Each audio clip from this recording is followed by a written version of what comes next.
বলে কেমন করে? যখন আমার নবী দুনিয়ার জমিনের মধ্যে আগমন করেছেন, নবীজি আগমন করার আগেই নবীজির আব্বাজান দুনিয়া থেকে বিদায় হয়ে গেছেন।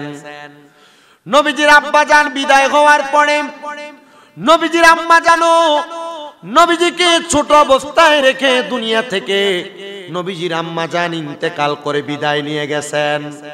আল্লাহর হাবিব সাল্লাল্লাহু আলাইহি ওয়াসাল্লাম এতিম অবস্থায়, হে রাহমাতুল লিল আলামিন নবী, এতিম অবস্থায় আপনাকে ওই সময় কে লালন পালন করেছে? যেহেতু আল্লাহ তাআলার পয়গাম্বর, পয়গাম্বরের দায়িত্ব স্বয়ং আমার আল্লাহ তাআলা নিজেই গ্রহণ করেন। রহমতের নবী আমার ডাক দিয়া কয়, জগতের মানুষ, আমি নবী যখন দুনিয়ার জমিনের মধ্যে আব্বা হারাম মা হারাম, আমি রহমতের নবীকে আমার কলিজা টুকরা মা জননী দুনিয়া থেকে ছেড়ে চলে যাওয়ার পর, আমার আব্বা জান ছেড়ে চলে যাওয়ার পর, আমার কলিজার টুকরা দাদা জান আমি রাহমাতুল লিল আলামিন নবীকে লালন পালন করেছে। নবীর দাদা জান যখন আমার রহমতের নবীকে লালন পালন করে, নবীজির দাদা জান ওই ইন্তেকাল যখন করে দুনিয়া থেকে বিদায় হয়ে যায়, আমার নবীর লালন পালনের দায়িত্ব আসলো নবীজির কলিজার টুকরা চাচা হযরতে আলী ইবনে আবি তালিব, হযরতে আলী রাদিয়াল্লাহু তাআলা আনহুর বাবা, হযরতে আলী রাদিয়াল্লাহু তাআলা আনহুর আব্বা জান আবু তালেবের উপর নবীজি লালন পালনের দায়িত্ব চলে আসলো। আবু তালেব আমার নবীরে লালন পালন করে। রহমতের নবী ছোট মানুষ, দুনিয়াতে মা বাপ মারা যাওয়ার পরে তিন সন্তানের অবস্থা যেমন হয়, আমার রহমতের নবীর অবস্থা ঠিক এমন ভাবে চলতেছে। কিন্তু দুনিয়ার মানুষ, আমার নবী যখন ছোট্ট অবস্থায় লালিত পালিত হয়, চাচা আবু তালিব এমন সুন্দর করে রহমতের নবীকে লালন পালন করেন না। মক্কা নগরীর পাশে একটা জায়গা আছে, যে এলাকাটার নাম হলো গাজা।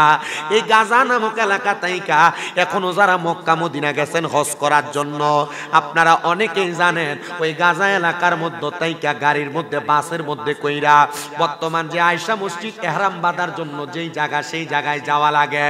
ওই আয়েশা মসজিদের মধ্যে ভ্রমণ করা লাগে। ওই গাজা এলাকা থেকে মক্কা নগরীর পাশে ওই গাজা এলাকার মধ্যে আমার নবীকে নবীজির চাচা আবু তালেব ফালায়া রাখলেন। মানে ওই জায়গার মধ্যে আরবের ধনাঢ্য পয়সাওয়ালারা, টাকাওয়ালারা ওনার সন্তানদেরকে খেলাধুলা করার জন্য ছেড়ে দিয়ে যাইতেন। সেখানে আমার নবীও খেলাধুলা করতেছে। এমন টাইমে আমার নবী রাহমাতুল লিল আলামিন নবী যখন খেলাধুলা করে, তায়েফ এলাকার মধ্য থেকে 10 জন মহিলা 10টা উটের পিঠে চইরা তারা আগমন করতে লাগলেন। তারা মক্কা নগরীতে আইসা মক্কার ধনী মানুষ যারা তাদের বাচ্চাদেরকে তাদের কাছে নিয়ে যাবে লালন পালন করার জন্য।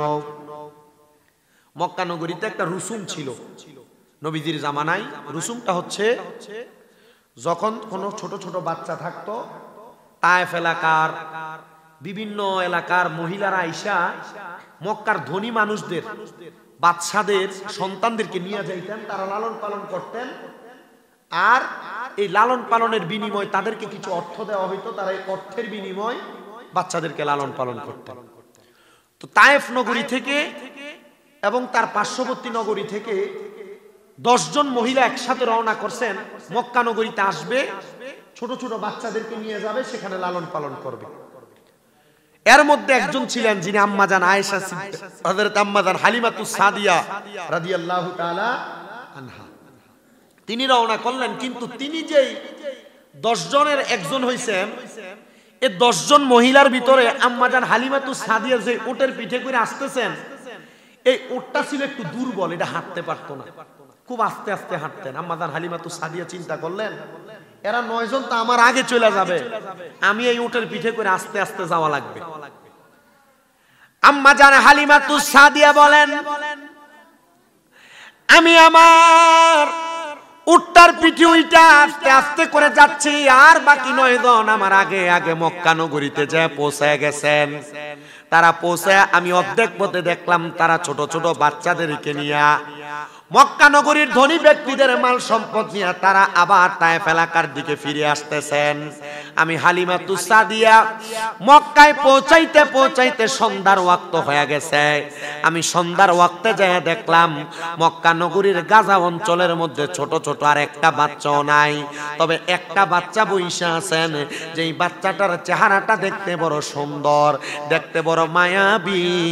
আমি দেখেই বুঝতে পারলাম এই বাচ্চা কোনো সাধারণ ঘরের বাচ্চা না, এই বাচ্চা মনে হয় মক্কা নগরীর সবচাইতে ধনাঢ্য পরিবারের বাচ্চা। আমি তার সামনে গেলাম, এমন টাইমে আমি হালিমাতুস সাদিয়ার সামনে আবু তালেব দৌড়ে আইসা ডাক দিয়া কয়, এ তায়েফ নগরীর মহিলা, তুমি কেন এই জায়গার মধ্যে আইসা বাচ্চার সামনে তারে দেখতেছ? মনে হয় তুমি বাচ্চাটাকে দেইখা তোমার ভালো লাগছে। তার মা দুনিয়াতে নাই, তার আব্বা দুনিয়াতে নাই, তুমি কেন আগমন করেছ? পারবানি এই বাচ্চাটারে তুমি লালন পালন করতা, তবে সাবধান, অন্যদের মতো বেশি অর্থ আমি দিতে পারবো না। আরে বাবা যেমন ভাবে সন্তানকে লালন পালন করে, চাচা তো এমন ভাবে লালন পালন করবে না। মা বাপ সন্তানকে যেমন ভাবে আদর যত্ন করে সন্তান লালন পালন করবে, পর পুরুষ পরের মানুষ বাহিরের মানুষ এমন ভাবে লালন পালন করবে না। ওই আবু তালেব ডাক দিয়া কয়, এ আয়েশা, হে হালিমা, তুমি কি পারবা ওনাকে লালন পালন করতে? মাত্র 200 দিরহাম 200 রিয়ালের বিনিময়ে তুমি তাকে লালন পালন করবা। নিয়ে গেলেন আম্মাজান হালিমাতুস সাদিয়া। কিন্তু আম্মাজান হালিমাতুস সাদিয়া বলে, রহমতের নবীকে যখন আমি আমার কুল মুবারকের মধ্যে নিলাম, আমি কুলের মধ্যে নিয়ে যখন আমার উটের সামনে গেলাম, উটটার সামনে যাওয়ার সাথে সাথে আমি দেখলাম উটটা কেমন জানি লম্প জম্প করতেছে। আমি উটের পিঠে উঠলাম, দেখলাম উটটা এমন লম্বা লম্বা হাঁটা হাঁটতেছে। আমি অর্ধেক পথের মধ্যে যাইয়া দেখলাম তারা আমার আগে মক্কার বাচ্চা নিয়ে চলে যাচ্ছে। আমি অর্ধেক পথে যাইয়া দেখলাম তাদের সাথে আমার দেখা হইল। আমার উটটা এমন ভাবে হাঁটতেছে, হাঁটতে হাঁটতে সামনের দিকে যায়। আমি বুঝতে পারলাম না আমার উটটা তো দুর্বল উট, আমার উটটা কেন এত তাড়াতাড়ি হাইটা হাইটা যাইতেছে। আম্মাজান হালিমাতুস সাদিয়া তখনও বুঝতে পারেন নাই। উনি বলেন, আমি সামনের দিকে যাইয়া আমার বাড়ির কাছে যাইয়া আমার উটটার কাছে যাইয়া, অন্যদিন উটের লাগামটা টাইনা ধরা লাগে উটটাকে বসানোর জন্য, কিন্তু ওই দিন আমার বাড়ির সামনে যাওয়ার পর আমি আমার উটটার লাগামটা টাইনা ধরা লাগে নাই।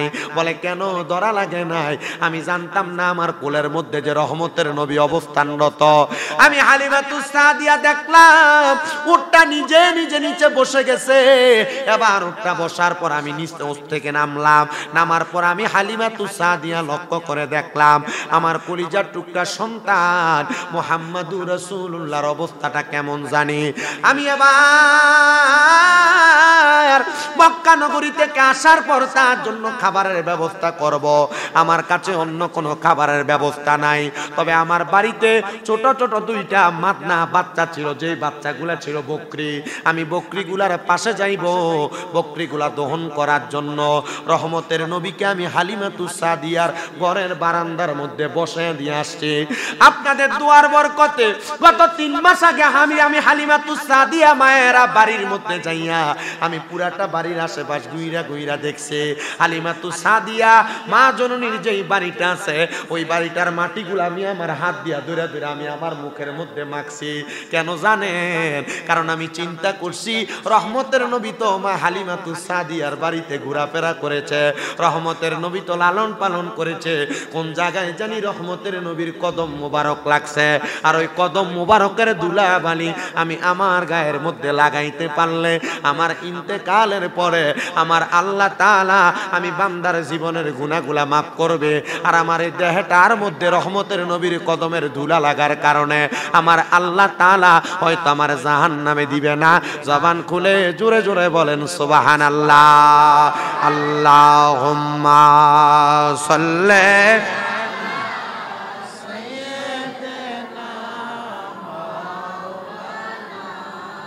মুহাম্মাদ ওয়া আলা আলি সাইয়্যিদ মাওলানা। জীবন যত দিন আছে আমার থাকবো বেঁচে যতদিন গাইব দয়াল নবীর সম্মান বাঁচিয়ে রাখবেন যতদিন আল্লাহুম্মা সাল্লি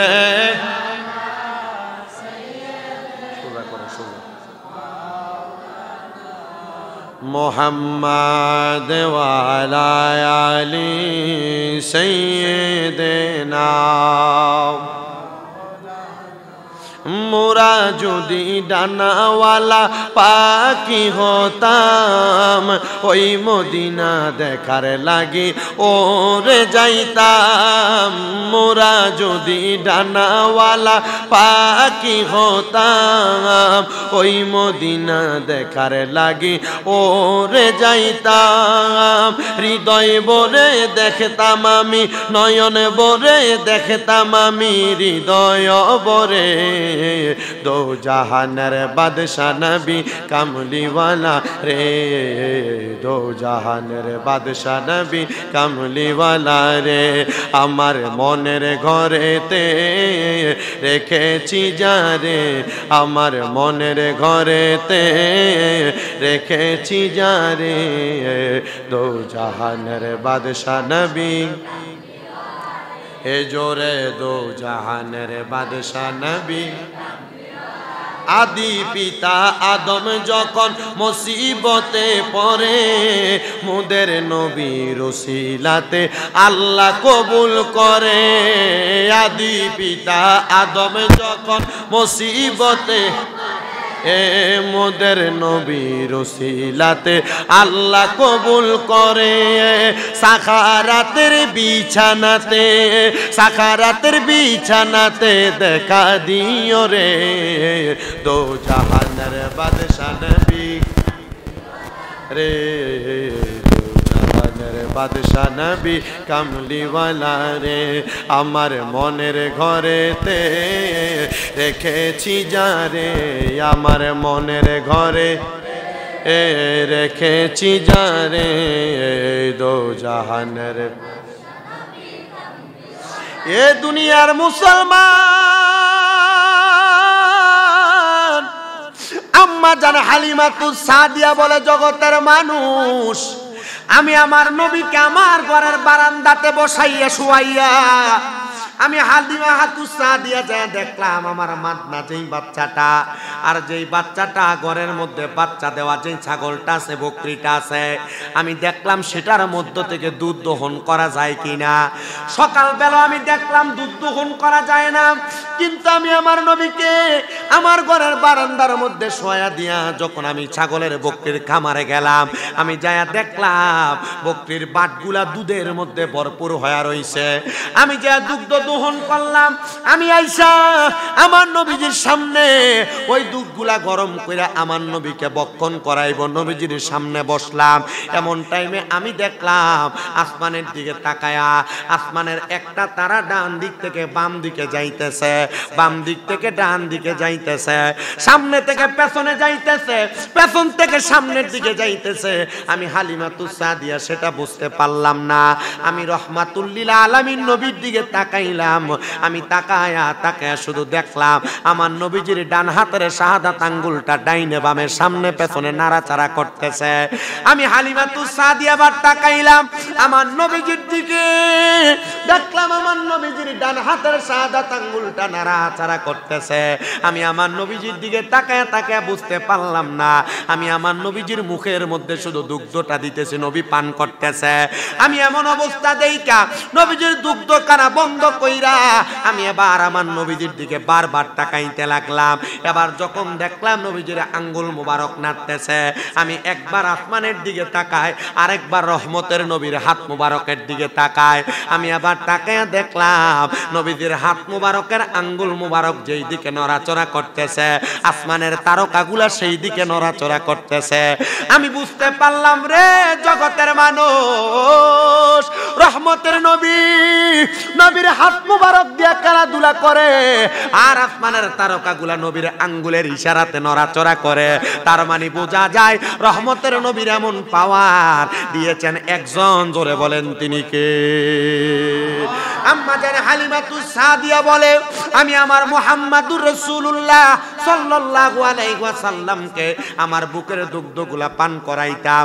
আমার একটা ছোট বাচ্চা দুনিয়ার জমিনে ছিল, কিন্তু আমি কোনোদিন মুহাম্মাদুর রাসূলুল্লাহকে যখন আমার বুকের দুগ্ধ মুখের মধ্যে দিতাম, মুহাম্মাদুর রাসূলুল্লাহ সাল্লাল্লাহু আলাইহি ওয়াসাল্লাম কোনোদিন দুইটা দুগ্ধ পান করতেন না, দুইটা দুগ্ধ পান করতেন না। হালিমাতুস সাদিয়া কয়, ও জগতের মানুষ, আমি হালিমাতুস সাদিয়ার একটা ছোট সন্তান আছে, আর আমার নবী মুহাম্মাদুর রাসূলুল্লাহ আমার কাছে পালক সন্তান হিসেবে আমি নবীজিকে আমার সামনে নিয়া যখনই আমার বুকের দুধ আমার নবীরে পান করাইতে যাইতাম, আমার নবীজি আমার বুকের একটা দুধ পান করতেন আর একটা দুধ আমার নবী পান করতেন না। আমার নবী যখন প্রাপ্তবয়স্ক হয়, আমি আমার নবীকে প্রশ্ন করলাম, ইয়া রাসূলুল্লাহ নবী, ও মায়ার নবী গো, ও দয়ার নবী, রাহমাতুল লিল আলামিন নবীজি, আপনি নবী বলেন না, আপনি তো আমি হালিমাতুস সাদিয়া মা জননীর বুকের দুগ্ধ পান করেছেন, আমি আপনার দুধ মা, আপনি কোনোদিন আমি হালিমাতুস সাদিয়ার দুইটা দুগ্ধ পান করেন নাই, এটার কারণ কি আপনি নবী আমারে বলবেন নাকি?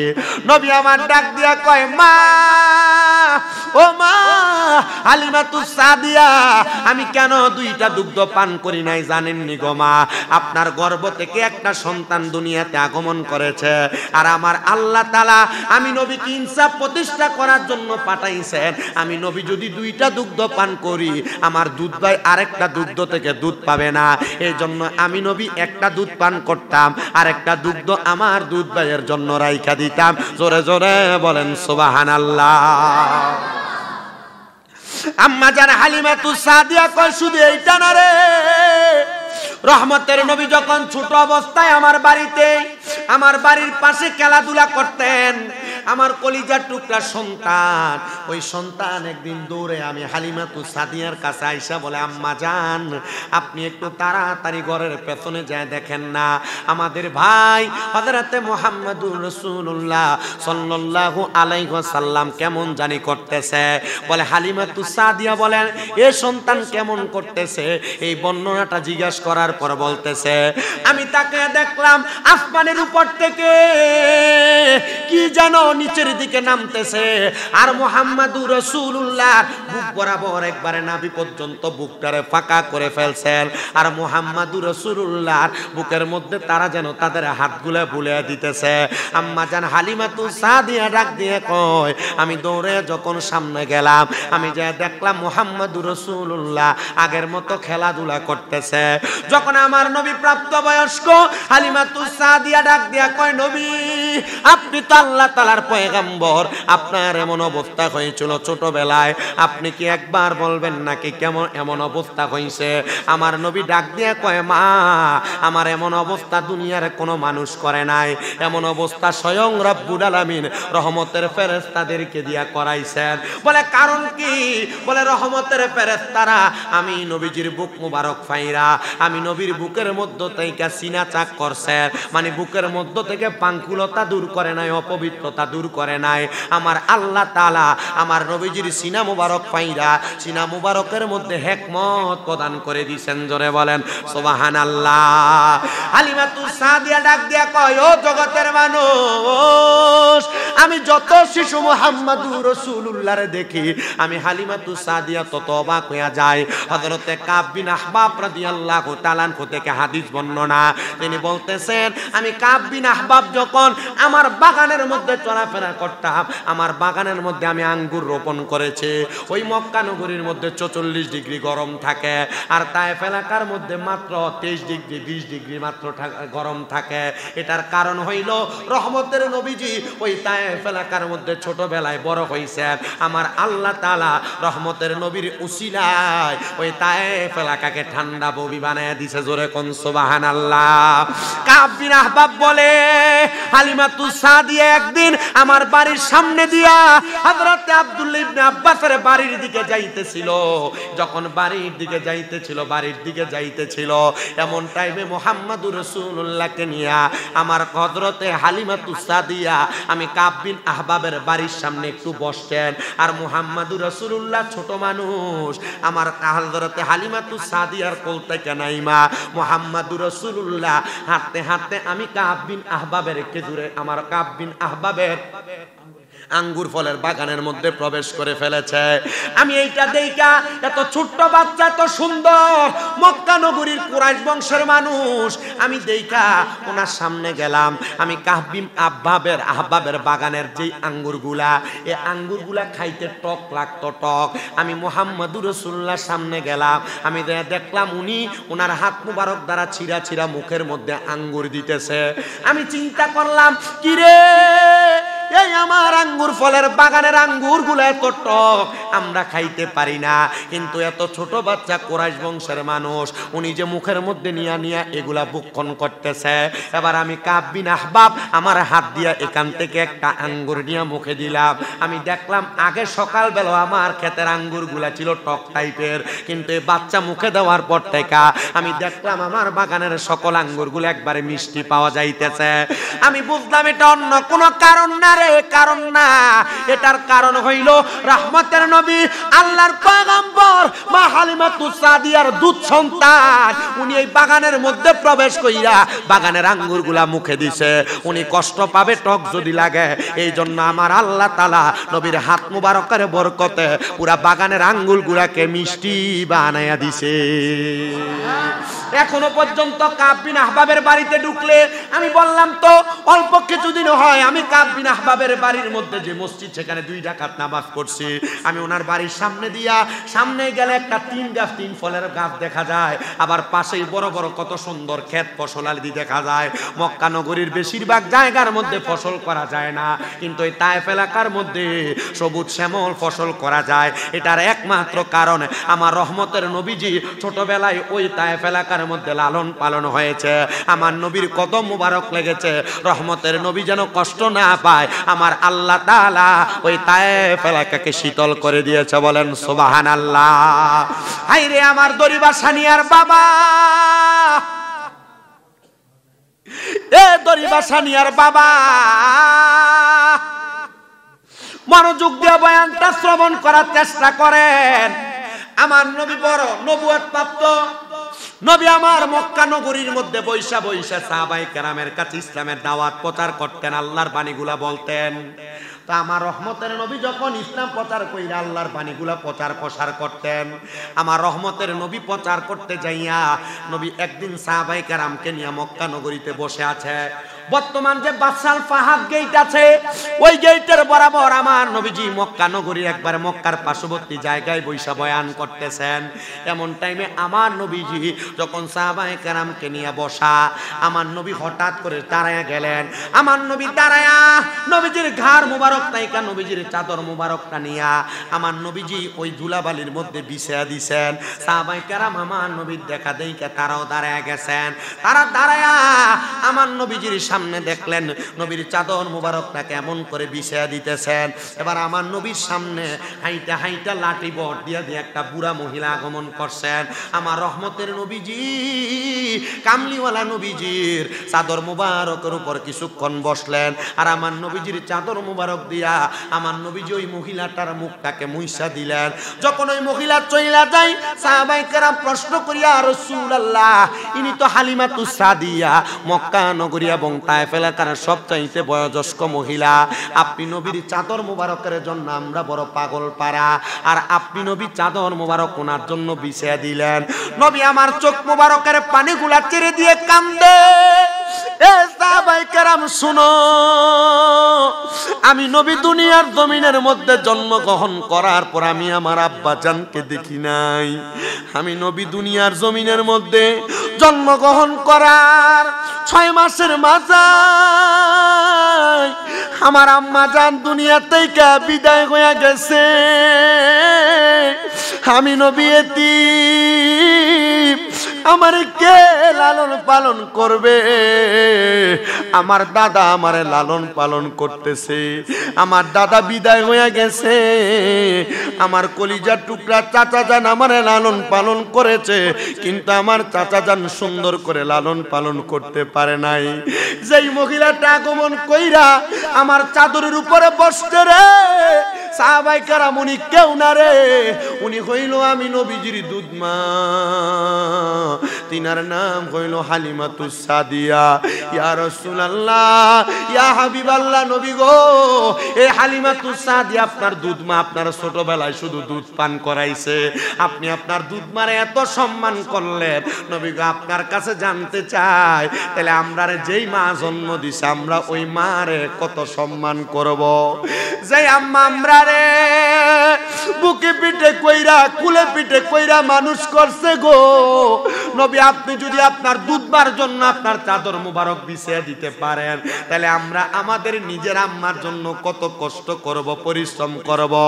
আমার নবী ডাক দিয়ে কয়ে, জগতের সাহাবায়ে কেরাম তোমরা কত কষ্ট করবা, মনে রাখবা রে, মনে রাখবা, শরীরের চামড়া কাইটা কাইটা যদি তুমি তোমার আম্মা জানকে একটা পাপুস বানিয়ে দাও, তোমার আম্মা জানের দুধের ঋণ তুমি সন্তান পরিশোধ করতে পারবা না। নবী আপনার কাছে জানতে চাই, কেন গো নবী, কেন? বলে শুনো, তোমার কাছে সবচাইতে বেশি সম্মান পাওয়ার যোগ্য তোমার আম্মা জান। আমার নবী 2 নাম্বার ডাক দিয়া কয়, তোমার কাছে সবচাইতে বেশি সম্মান পাওয়ার যোগ্য তোমার আম্মা জান। নবী আমার 3 নাম্বার ডাক দিয়া কয়, তোমার কাছে সবচাইতে বেশি সম্মান পাওয়ার যোগ্য তোমার আম্মা জান। নবী আমার 4 নম্বরে বলতেছে, তোমার কাছে সবচাইতে বেশি সম্মান পাওয়ার যোগ্য তোমার আব্বা জান। সাহাবায়ে কেরাম প্রশ্ন করে, নবী ও মায়ার নবী গো, আপনি বলেন না গো নবীজি, তাইলে আপনি আমাদের কাছে মায়ের মর্যাদার কথা 3 বার বললেন, বাবার মর্যাদার কথা 1 বার বললেন, কারণটা কি? রহমতের নবী বলতেছেন, একটা মা জননী সন্তান যখন গর্ভে নেয়, সন্তান দুনিয়ার জমিনের মধ্যে আগমন করার সময় মায়ের কলিজার মধ্যে টাস টাস করে 2টা লাথি দিয়া দুনিয়ার জমিনে যখন আগমন করে, একটা মা জননী ওই কষ্ট সহ্য করতে পারে না। মা জননী এই বাচ্চাটাকে গর্ভের মধ্যে নিয়ে 10টা মাস পর্যন্ত বড় কষ্ট করে। এই জন্য এই মা জননীকে আমার আল্লাহ তাআলা এত সম্মান মর্যাদা প্রদান করেছে। আবার অনেক মা তো সন্তান জন্ম দিতে যায় ইন্তেকাল করে। রাসূল বলতেছেন, কোন মা যদি সন্তান জন্ম দিতে যায় ইন্তেকাল করে, তাইলে ওই মাটাকে আল্লাহ তাআলা শহীদের মর্যাদা দান করবে। অনেক মা বাবা সন্তানকে ইনকাম করে খাওয়াইতে যাইয়া অ্যাক্সিডেন্টের মাধ্যমে মারা যায়, স্ট্রোকের মাধ্যমে মারা যায়, হার্ট অ্যাটাকের মাধ্যমে মারা যায়। মনে রাখবেন, ইনকাম করে সন্তানের খাবারের যোগান দিতে যাইয়া যদি কেউ মারা যায়, এই মরণটা খারাপ মরণ না, এই মরণটা বড় ভালো মরণ। রহমতের নবী কয়, সন্তানের খাবার যোগান দিতে যায় যদি কোনো বাবা মা মারা যায়, তাইলে ওই বাবা মা ইন্তেকাল করার পর আমার আল্লাহ তাআলা ওই আব্বা আম্মারে জান্নাতের আলা মাকাম নসিব করব। আমি চিন্তা করলাম, মইনুল মিয়া যে ওনার আম্মা আব্বার জন্য দোয়ার ইন্তজাম করলো, ওনারা ওনাদের আম্মা আব্বারে বড় ভালোবাসে, বড় মোহাব্বত করে, বিদায় ওনারা এত সুন্দর একটা ইন্তজাম করেছে। আপনারা যারা দরিদ্র বাসানিয়ার মানুষ আছেন, আপনারা সবাই তো আপনাদের আম্মা আব্বারে বড় ভালোবাসেন, আপনারা আপনাদের আম্মা আব্বারে বড় মোহাব্বত করেন। শুধু মোহাব্বতই করেন না, এই মোহাব্বতের কারণে আপনারা চাইলে মা বাপের জন্য আপনাদের টাকা পয়সাগুলা কোরবান করে দিতে রাজি। এই জন্য আল্লাহ যেন রহমতের নবীর উসিলায় আমাদের প্রত্যেকের মা বাপকে আজকের মাহফিলের উসিলায় মাফ করে দেয়। জোরে পড়েন আমিন। সালাতুন ইয়া রাসূলুল্লাহ। একজনও কথা বলবেন। হাবিবাল্লাহ আলাইকুম সালাতুন ইয়া মে সালামুন ইয়া। আচ্ছা বলেন তো, যিনি রাহমাতুল লিল আলামিন নবী, যিনার চাদর মুবারক পাওয়ার জন্য উম্মতে মুহাম্মদীগুলা পাগল পারা ছিলেন,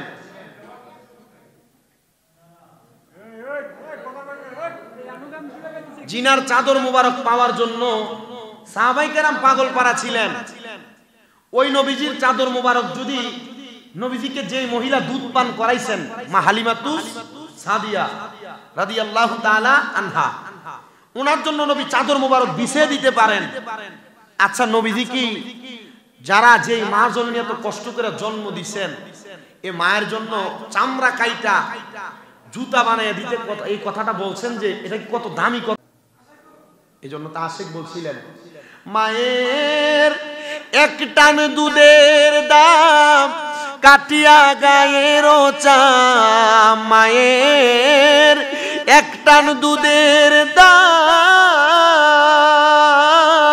কাটিয়া গায়ের চাম, সুদ হবে না রে মন পাপুষ বানাইলে, এমন দরদি ববে কেউ হবে না আমরার মা, মা গো, আরে এমন দরদি ববে কেউ হবে না আমরার মা, মা গো। এই জন্য আপনাদের সবার কাছে আবদার থাকবে, শুধু উনি করছেন বিষয়টা এমন না, আপনারাও করবেন।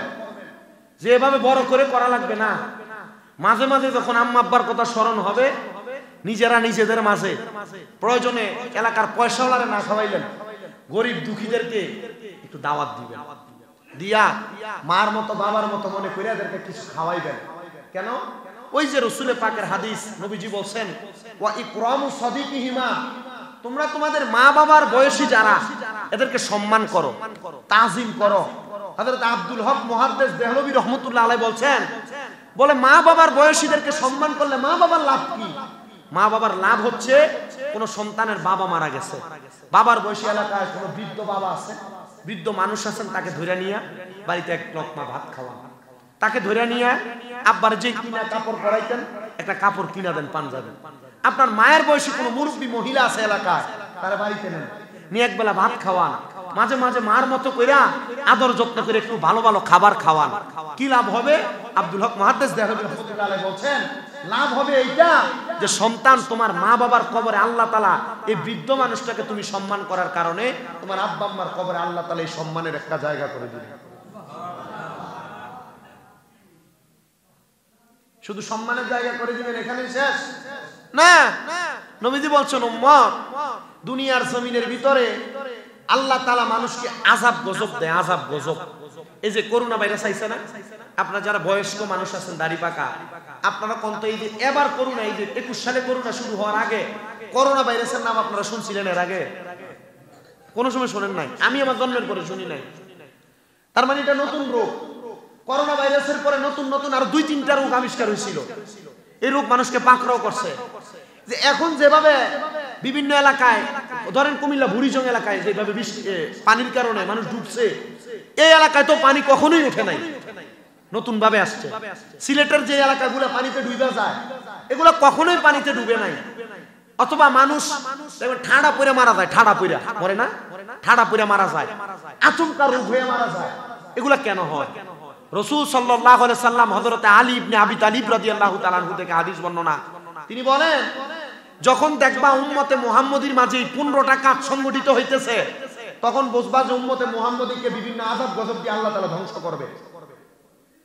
কি দিয়ে ধ্বংস করবে? আযাব গজব দিয়ে ধ্বংস করবে। সাহাবায়ে কেরাম প্রশ্ন করছি, ইয়া রাসূলুল্লাহ, আপনার কাছে জানতে চাই কি আযাব গজব দিয়ে ধ্বংস করবে? নবীজি বলছেন, 1 নাম্বার, যখন কোনো মানুষ গনিমতের মালকে নিজের সম্পদ মনে করব, তখন আল্লাহ তাআলা আযাব গজব দিব। গনিমতের মাল মনে করেন, এই গনিমতের মাল বাংলাদেশে এখন আর গনিমতের মাল নাই।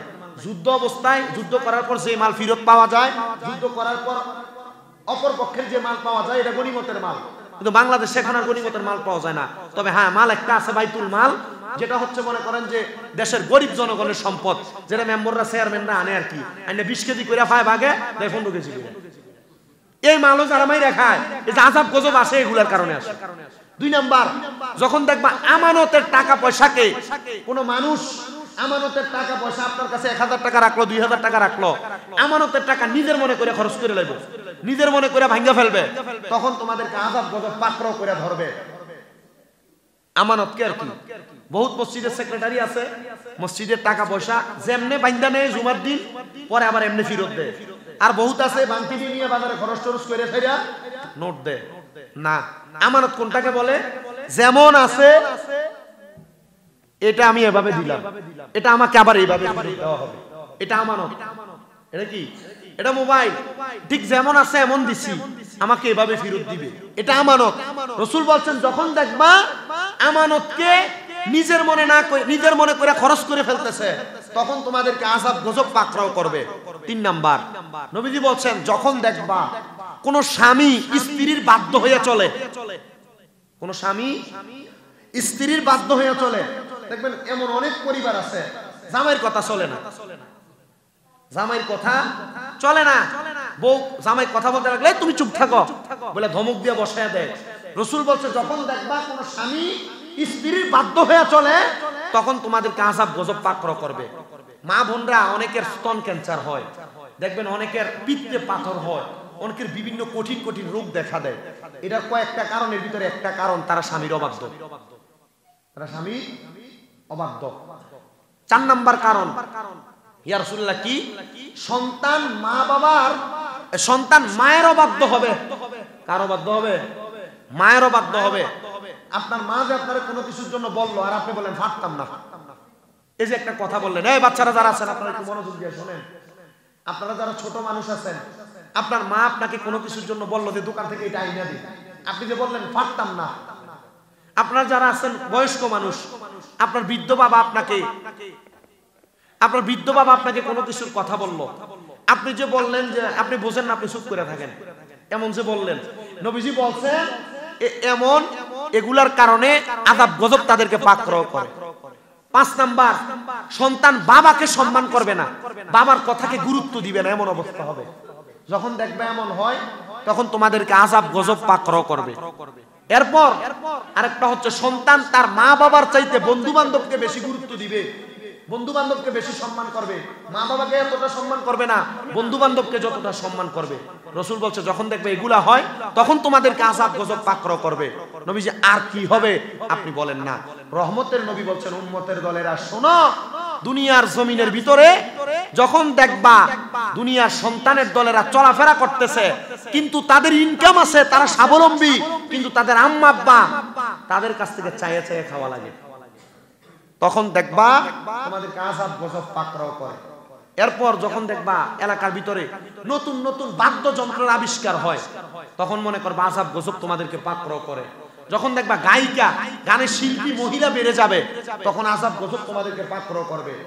যখন দেখবা নিকৃষ্ট ব্যক্তিদেরকে মানুষ নেতা বানায় নেতৃত্ব দেওয়ার জন্য, তখন আযাব গজব তোমাদেরকে পাকড়াও করবে। যখন দেখবা মানুষ কারোর অনিষ্টতা থেকে বাঁচার জন্য কাউকে সম্মান করে, সামনে দিয়ে সালাম দিয়ে আসসালামু আলাইকুম, ফ্যাশনে গেলে তার উপর খোদার গজব ফুরুক, এমন করে না? যখন দেখবা এমন অনিষ্টতা থেকে বাঁচার জন্য, মানে তার সালাম না দিলে তে আমার বাঁকানো জোরে তাকাইবো, এমন হবে, তখন মনে করবা তোমাদেরকে আযাব গজব পাকড়াও করতেছে। আর আরেকটা বিষয় মনে রাখবা, যে কি? আরেকটা বিষয় হইল, যখন দেখবা উম্মতের কিছু মানুষ আগের আলেমদের কথাগুলোকে তারা মনে করবে যে না, তার কথা ঠিক না, তারা ভুল বইলা গেছে, এখন আমরা যেটা কইতেছি এটাই সঠিক, যখন দেখবে এটা হইতেছে, তখন তোমাদেরকে আযাব গজব পাকড়াও করবে। আপনি দেখেন এগুলো চলতেছে ফেসবুক ইউটিউবের মধ্যে, নতুন নতুন হুজুর বাইর হইয়া পূর্বের আলেমদের কথাগুলোকে তারা বর্জন করতেছে। পূর্বের আলেমরা আমরা যেগুলো শিখিয়ে দিয়ে গেছে, আমরা আগে যেমনি নামাজ পড়ছি এমনি কি নামাজ হইছে না? আমরা আগে যেমনি নামাজ পড়ছি এমনি নামাজ হইছে না? নতুন নামাজ শিখে যাচ্ছে। রমজান মাসটা আইতাছে, কি একটা ফাড়াফাড়ি লেগে যাইব তারাবির নামাজটা লইয়া। এই যে লাইলাতুল মেরাজ সোমবারে বহুত মসজিদের ভিতরে তালা বইরা হয়, কি লেগে? ওই যে মাসালা দিয়ে দিছে ফতুয়া, এগুলো জায়েজ নাই, না জায়েজ জিনিস। রহমতের নবীর এটা এখন অস্বীকার করবে, ওই সময় অস্বীকার করছে ইহুদিরা, মানছে আবু বকর সিদ্দিক, আবু জাহেল মানে নাই, আবু জাহেল মানে নাই, আবু বকর সিদ্দিক মানছেন। রহমতের নবী আয়েশা যখন মেরাজের পরের দিন দাঁড়াইছেন, আবু বকর সিদ্দিক রাদিয়াল্লাহু তাআলা আনহুর কাছে, ওনার নাম আবু বকর, প্রশ্ন যে আপনি কি জানেন আমি মেরাজে গেছিলাম গত রাত্রে, আমি এখান থেকে বাইতুল মুকাদ্দাস গেছি 1600 কিলোমিটার দূর, আগের যুগের 1 মাসের রাস্তা। আবু বকর সিদ্দিক কয়, সাদাকতা ইয়া রাসূলুল্লাহ, আপনি যা বলছেন সব সত্য। তখন আল্লাহ তাআলা নবীকে বলছেন, আপনি বলেন আপনার নাম শুধু আবু বকর না, আপনার নাম সিদ্দিক আকবর, আপনি সবচাইতে বড় সত্যবাদী। সুবহানাল্লাহ। আবু বকর সিদ্দিক চলে গেছেন, আবু জাহেল আইয়া জিজ্ঞাসা, এ মুহাম্মদ, তোমার কাছে নতুন কোনো খবর আছে নাকি? আর প্রত্যেকদিন তো নতুন খবর বল, আজকে কি খবর? কহ আছে কি খবর? বলে আমি বাইতুল মুকাদ্দাসে গেছি। বলে আজকে কি আপনি আমার এই কথা মিথ্যা বলবেন? বলে না, তুমি যেই কথা আমাকে বলছো এই কথা তোমার গোত্রের পুরো এলাকার মানুষের কাছে বলতে পারবা? বলে পারবো। ডাক দেন। সবাই আসছে। মোহাম্মদ কি বলে শোনো। কি বলেন? বলে আমি বাইতুল মুকাদ্দাসে গেছি। তো মক্কা নগরীর অনেক ইহুদিরা বাইতুল মুকাদ্দাসে এর আগে ব্যবসায়িক কাজে গেছিল। এরা জিজ্ঞাসা, মোহাম্মদ তুমি বলো তো বাইতুল মুকাদ্দাসের দরজা জানালা কয়টা? আচ্ছা আপনি গেছেন আমার বাড়ির দাওয়াত খাইতে, আপনি কি আমার বাড়িতে দরজা জানালা করবেন? কথা কয় না। দরজা জানালা গনবেন? গনবেন না তো। রাসূল গেছেন মসজিদে বাইতুল মুকাদ্দাসে নামাজ আদায় করবেন, এখান থেকে রফরফে সাওয়ার হয়ে রাসূল যাবেন। এই জায়গার ভিতরে রাসূল শুধু 2 রাকাত নামাজ পড়ানোর জন্য ঢুকছেন। সব নবীরা দাঁড়ায় ছিলেন, সব নবীরা নবীজির ইমামতিতে নামাজ আদায় করবেন। তখন রহমতের নবী কামলিওয়ালা নবী ডাক দিয়ে বলেন, হে বলতে পারবো। আপনারা শুনে নেন, আমি আপনাদের কাছে বর্ণনা করি তিরমিজি শরীফের সুনানের 2211 নম্বর হাদিস আমি আপনাদের কাছে বর্ণনা করতেছি। নবী আমার বলতেছেন, শুনেন, এমন টাইমে আমার আল্লাহ তাআলা পুরা বাইতুল মুকাদ্দাসটাকে আমি নবীর চোখ মুবারকের সামনে ধরে রাখছে। আমি নবী আঙ্গুলের ইশারা দিয়া বইলা দিছি, বাইতুল মুকাদ্দাসের এই জায়গায় এইটা আছে, এই জায়গায় এতটা জানালা এতটা দরজা আছে। আমি নবী এটাও বলে দিছি যে এই জায়গার মধ্যে আংটার মধ্যে আমি নবীজি আমার গোড়াটাকে বাইদা রাখছি, আমার রফরফটাকে বাইদা রাখছি। ইয়া রাসূলুল্লাহ, ও মায়ার নবী তাদেরকে যখন বললেন তারা কি জবাব প্রদান করেছে? আমার নবী রহমতের নবী বলতেছে তারা অন্য কোনো জবাব দেয় নাই, অন্য কোনো জবাব দেয় নাই। ওই ইহুদিরা বলে, ওয়াল্লাহি আল্লাহর কসম করে বলি মুহাম্মাদুর রাসূলুল্লাহ যে বর্ণনা দিয়েছে মুহাম্মাদুর রাসূলুল্লাহর প্রত্যেকটা বর্ণনা সত্য। আমি বলবো রে বাবা, এই রজব মাসে মঈনুল ইসলাম সাহেব ওনার আম্মা আব্বার জন্য দোয়ার ইন্তজাম করেছে। আপনারা আজকেও দোয়া করবেন, আবার সোমবারে রাত্রিবেলা এই মসজিদের মধ্যে নফল ইবাদত কইরা আপনারা এই মসজিদের মধ্যে ওয়াজ নসিহত কইরা দোয়া জিকির আজকার কইরা আপনারা লাইলাতুল মেরাজের রাতে আল্লাহর কাছে মা বাবার জন্য দোয়া করবেন। আমি তো বলতেছিলাম রহমতের নবীজি ওই মা বাবার সম্মান ইজ্জতের বর্ণনা দিয়েছেন, আপনারা ওই আম্মা আব্বার জন্য দোয়া করতে তো অসুবিধা নাই। আরে মা বাবা রক্ত পানি কইরা আপনাকে মানুষ করেছে, আপনি ওই মা বাবার জন্য বেশি বেশি করে দোয়া করবেন। বলে হুজুর কেন? কারণটা কি? অন্য কোনো কারণ না। যখন আপনি দোয়া করবেন রব্বির হামহুমা কামা রব্বায়ানি সগীরা ওয়া কুল রব্বির হামহুমা কামা রব্বায়ানি সগীরা, আপনার আম্মা আব্বা যদিও কবরের মধ্যে থাকে, আপনার মণিকোটা চোখের মধ্যে যদি এক ফোঁটা পানি ছাইরা দিয়ে আপনি কান্না করেন, আমার নবীর ঘোষণা ওই পানি মাটিতে পড়ার আগে আমার আল্লাহ তাআলা তার মা বাবার জীবনের গুনাহগুলো মাফ করে দেয়। নবী আমার বলে, উম্মত ও উম্মতের দলেরা, মা বাপ যদি ইন্তেকাল করলে ওই সন্তান যেন প্রত্যেক বৃহস্পতিবার আসরের নামাজের পর থেকে শুক্রবার মাগরিবের নামাজের আগ পর্যন্ত যে সময়টা থাকে, কোন সন্তান যদি ওই আম্মা আব্বার কবরের সামনে যাইয়া তার মা বাবার জন্য দোয়া করে, আমার আল্লাহ তাআলা ওই সন্তানের দোয়া শেষ হওয়ার আগে আম্মা আব্বার কবরটাকে নাজাতের ফয়সালা করে দেয়। হযরত আব্দুল্লাহ ইবনে মাখতুম রাহমাতুল্লাহ আলাইহি যিনি দামেস্ক এলাকার মধ্যে বসবাস করতেন, উনি বলতেছেন আমার আম্মা আব্বা ইন্তেকাল করার পরে আমি আব্দুল্লাহ ইবনে মাখতুম আল্লাহর কাছে বারবার কান্না করছি, আল্লাহ আমার মা বাবা দুনিয়ার জমিনের মধ্যে বড় গুনার কাম করেছে, আমার মা বাবা ইসলাম ধর্ম গ্রহণ করে নাই, আমার মা বাবা গ্রিক ধর্মের অনুসারী ছিল, ও আল্লাহ আপনি আমার মা বাবারে মাফ করে দেন, মা বাবারে মাফ করে দেন। আব্দুল্লাহ ইবনে মাখতুম বলতেছে আমি যখন বারবার দোয়া করি আমার আম্মা আব্বার কোনো খবর তো আমি জানি না, আম্মা আব্বারে কাফন দাফন কইরা দিয়া আমি আমার আম্মা আব্বারে জানাজার নামাজটা পড়াইয়া দিয়া দিছে। বলে কেন? তোমার মা বাপ তো ইসলাম ধর্মের মানুষ ছিল না, গ্রিক ধর্মের মানুষ ছিল, তাইলে তুমি কেন তোমার মা বাপরে কাফন দাফন করলা? বলে আমার বিশ্বাস আমার মা বাবা আমি যে ইসলাম ধর্ম গ্রহণ করেছি আমারে কোনো কথা বলে নাই, আমার ইসলাম ধর্ম গ্রহণ করতেও বলে নাই, আমি আমার ধর্ম মোতাবেক আমার মা বাপকে গ্রিক ধর্ম মোতাবেক আমি এমনি ফালাইতে দেই নাই, আমি আমার ধর্ম মোতাবেক গোসল করায়া কাফন দিয়া আমি আমার মা বাবার জানাজা পড়ে দাফন করেছি।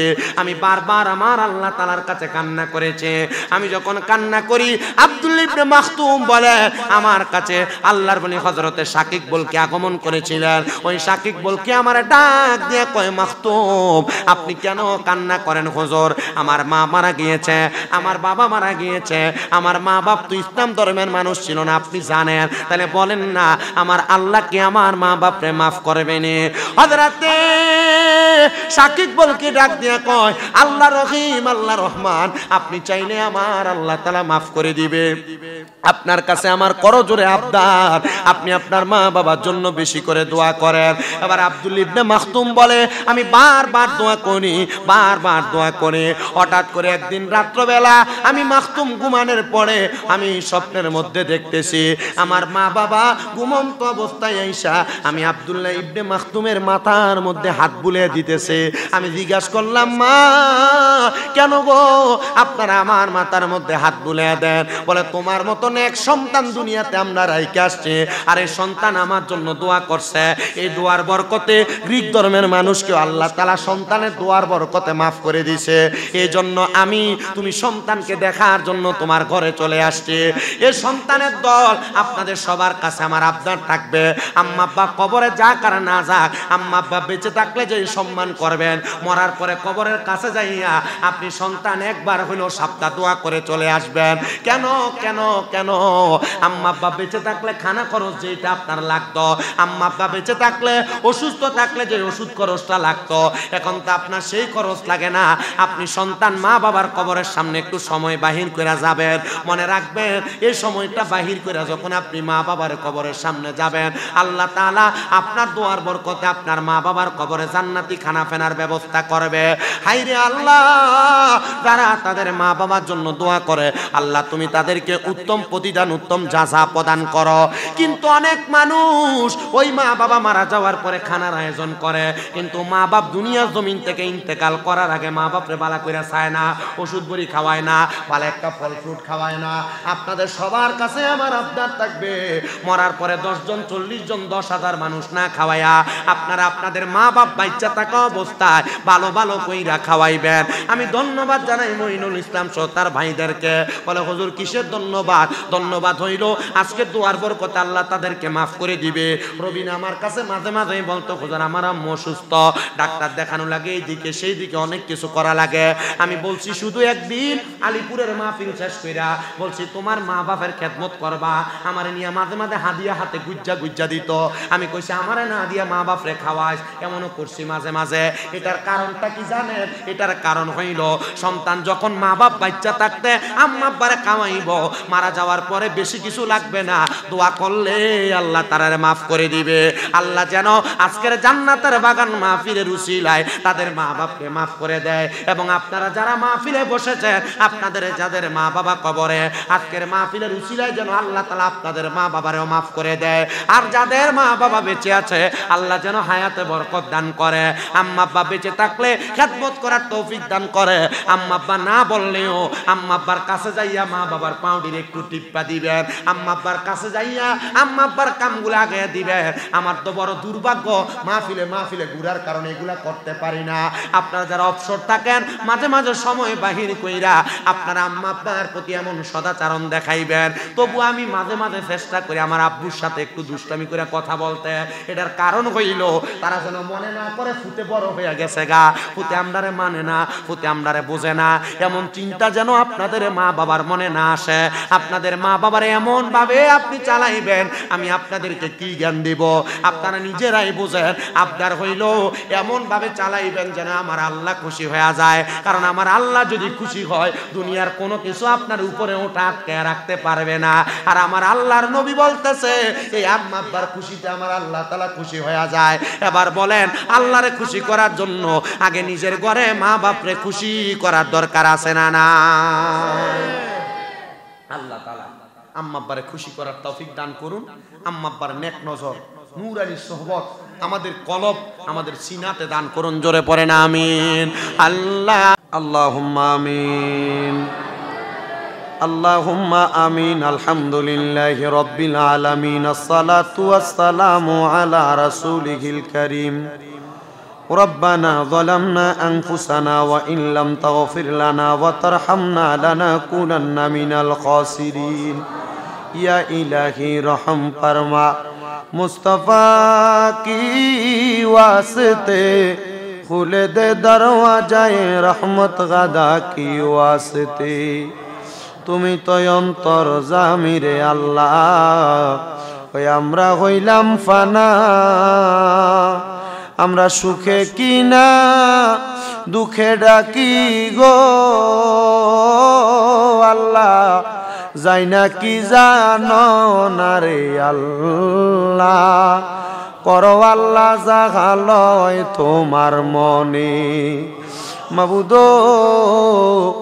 আল্লাহ মায়ার নজর কইরা তাকে দেখেন গো আল্লাহ এই কুমিল্লা জেলার অন্তর্গত হোমনা থানাধীন দড়িবাসা নিয়া আল্লাহ মোহাম্মদ মঈনুল ইসলাম এবং মোহাম্মদ রবিনের আম্মা আব্বা বংশের মানুষের মাগফিরাত কামনায় এত সুন্দর জান্নাতের বাগান মাহফিলের আয়োজন কইরা এলাকার উলামায়ে কেরাম বিশেষ করে মাদ্রাসার তালেবুল ইলম ছাত্ররা দাড়ি পাকা মুরব্বী বাবারা যুবক নওজোয়ান ভাইয়েরা ছোট্ট ছোট্ট মাসুম বাচ্চারা পর্দার অন্তরালে আমার অনেক মা বোনেরা মুনাজাতের মধ্যে হাত বাড়ায় আল্লাহ যার হাতটা তোমার কাছে মায়া লাগে পছন্দ হয় ওই হাতের উসিলায় আমরা প্রত্যেকের জীবনের গুনাহ তুমি আল্লাহ ক্ষমা কইরা দাও আল্লাহ